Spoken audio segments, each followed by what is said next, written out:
Comment ça marche, votre canvas?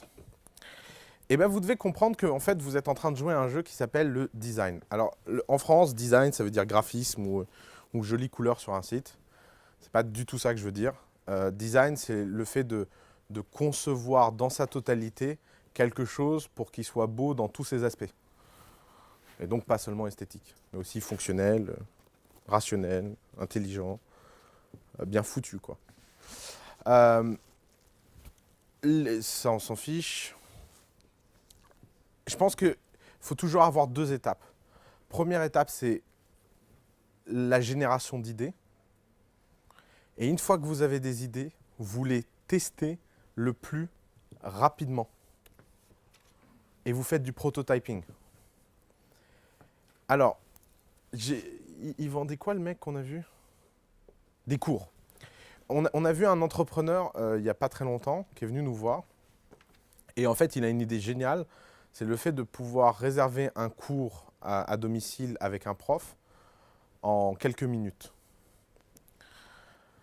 Alors, formidable.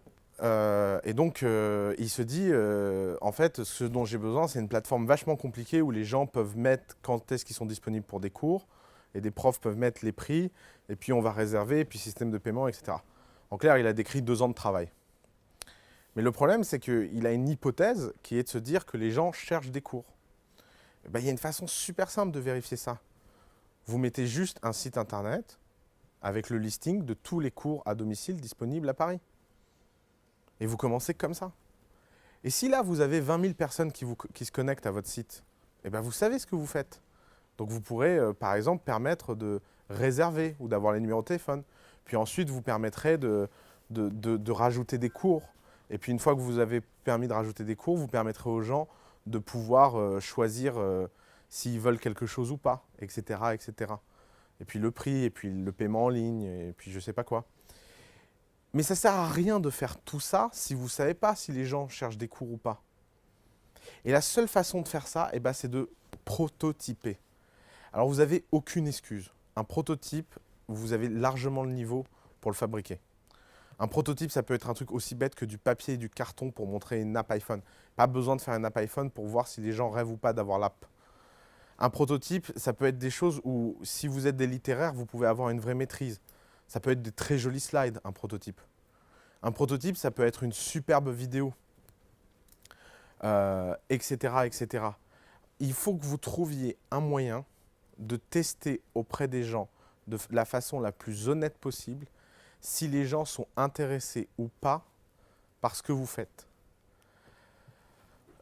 Les good ideas, c'est toujours extrêmement excitant. Et quand je dis excitant, c'est pas un petit peu. C'est vraiment des choses qui font bouger des foules. Dropbox, avant de lancer leurs produits et leur logiciel, ils ont fait une vidéo montrant l'ensemble du processus d'utilisation de Dropbox. Je ne sais pas si vous utilisez Dropbox ou pas. Mais Dropbox a fait 60 000 inscrits sur cette vidéo le premier jour. Ils savaient qu'il y avait un intérêt. Codecademy, qui est un site pour apprendre à coder, codecademy.com, ils ont codé un truc extrêmement minimal où il y avait simplement 6 cours de JavaScript pour débiles. Et ils ont eu 150 000 inscrits le premier jour. Et ils ont vu que d'un seul coup, en fait, il y avait une masse de gens qui avaient envie d'apprendre à coder dans notre monde qui n'était même pas imaginable par eux-mêmes. Et d'un seul coup, ça a été une course contre la montre pour mettre au point des vrais cours. Et à cause des 150 000 inscrits, ils ont reçu plus de 1200 offres dans la journée de gens qui voulaient créer des cours sur leur plateforme et qui étaient des profs de super bon niveau en coding, chose que eux n'étaient pas. Mais ce que eux ils avaient trouvé, c'était la formule magique pour rendre l'échange et l'apprentissage de la programmation intéressante.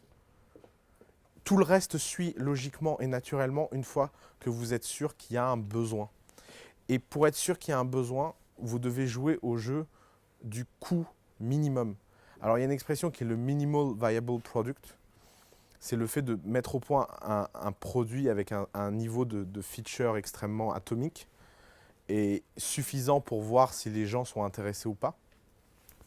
Mais le problème que vous avez, et ce que j'ai cru comprendre, ou peut-être pas, qui concerne tout le monde, mais c'est que sans doute la plupart d'entre vous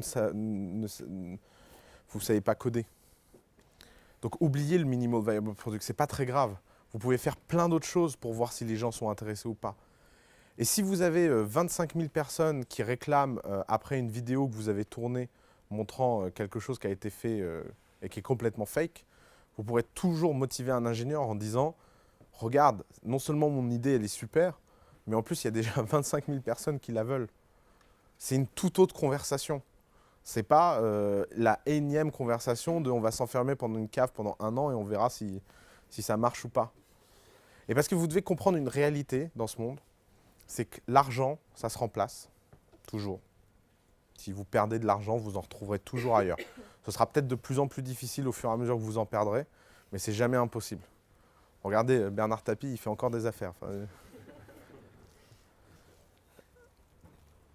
les gens, ça se remplace, pareil. Si vous avez des aventures où vous vous engueulez avec les gens, ça se passe pas bien, etc. Le monde est vaste, hein. C'est pas parce que ça se passe mal une fois que ça se passe malra toujours. Et vous pouvez toujours remplacer quelqu'un. Personne est irremplaçable. Personne. Mais il y a un seul truc qui n'est pas remplaçable, c'est le temps. Quand vous perdez du temps, il est perdu pour toujours. Et je ne sais pas si vous êtes au courant, mais on est tous mortels. Alors, désolé d'être dramatique, mais c'est là tout ça. Et vous devez comprendre que le but du jeu, c'est de perdre le moins de temps possible. Toute chose que vous ferez qui permettra de hacker le processus entre une hypothèse et un fait, c'est quelque chose qui vous rapprochera un peu plus du fait de gagner. Alors, comment on fait ça?